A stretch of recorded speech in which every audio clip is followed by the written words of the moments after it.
Welcome to my YouTube channel golden media. Subscribe ಮಾಡಿ, bell icon ಒತ್ತಿ.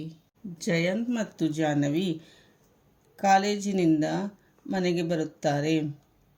ಸ್ವಲ್ಪ ಸಮಯದಲ್ಲೇ ಜಾಹ್ನವಿಯು ಕಾಲೇಜಿನಲ್ಲಿ ಕುಳಿತುಕೊಳ್ಳುತ್ತಿದ್ದ ಬೆಂಚನ್ನು ಮನೆಗೆ ತರುತ್ತಾರೆ. ಜಯಂತ್ರವರು ಜಾಹ್ನವಿಗೆ ಆ ಬೆಂಚ್ ಇಷ್ಟ ಎಂದು ತಂದಿರುವುದಾಗಿ ಹೇಳುತ್ತಾರೆ. ಆದರೆ ನಿಜವಾದ ಕಾರಣವೇನೆಂದರೆ ಜಾಹ್ನವಿ ಕುಳಿತುಕೊಳ್ಳುತ್ತಿದ್ದ ಬೆಂಚ್ ಮೇಲೆ ಯಾರೂ ಕುಳಿತುಕೊಳ್ಳುವುದು ಜಯಂತ್ಗೆ ಇಷ್ಟವಿರುವುದಿಲ್ಲ. ವಿಶ್ವನ ತಾಯಿ ತನುಗೆ, ನೀನು ಕಾಲೇಜಿಗೆ ಹೋಗಿದ್ದು ತಪ್ಪು.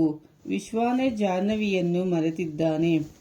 ಇನ್ನು ನೀನು ಹೋಗಿ ಅವಳನ್ನು ಮಾತನಾಡಿಸಬೇಡ.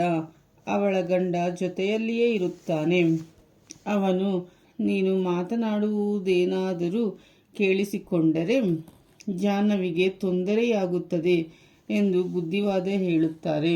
ಸಿದ್ದೇಗೌಡ ಭಾವನಾಳಿಗೆ ಹೇಳದೆ ತಾಳಿ ಕಟ್ಟಿರುವುದನ್ನು ನೆನೆದು ತುಂಬ ಬೇಜಾರು ಮಾಡಿಕೊಳ್ಳುತ್ತಾನೆ. ಭಾವನಾಳಿಗೆ ಕರೆ ಮಾಡಿ ಅವಳು ಹೇಗಿದ್ದಾಳೆ ಎಂದು ವಿಚಾರಿಸಿಕೊಳ್ಳುತ್ತಾನೆ. ನೀಲು ಮತ್ತು ಸೌಪರ್ಣಿಕಾ ಇಬ್ಬರೂ ಸೇರಿ ಪೂರ್ವಿಯನ್ನು ಮನೆಗೆ ಕರೆದು ಮದುವೆ ಇಷ್ಟವಿಲ್ಲದಿದ್ದರೂ ಅವಳನ್ನು ಮದುವೆಗೆ ಒಪ್ಪಿಸಲು ಪ್ರಯತ್ನಿಸುತ್ತಾರೆ.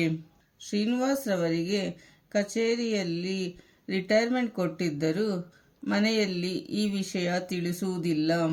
ಮನೆಯವರಿಗೆ ತಿಳಿಸಿದರೆ ಬೇಜಾರಾಗುತ್ತದೆ ಎಂದು ಈ ವಿಷಯ ತಿಳಿಸದೆ ಕಚೇರಿಗೆ ಹೋಗುವ ಹಾಗೆ ನಾಟಕ ಮಾಡಿ ಪಾರ್ಕಿನಲ್ಲಿ ಕುಳಿತುಕೊಂಡು ಸಂಜೆವರೆಗೂ ಇದ್ದು ಮನೆಗೆ ಬರುತ್ತಾರೆ.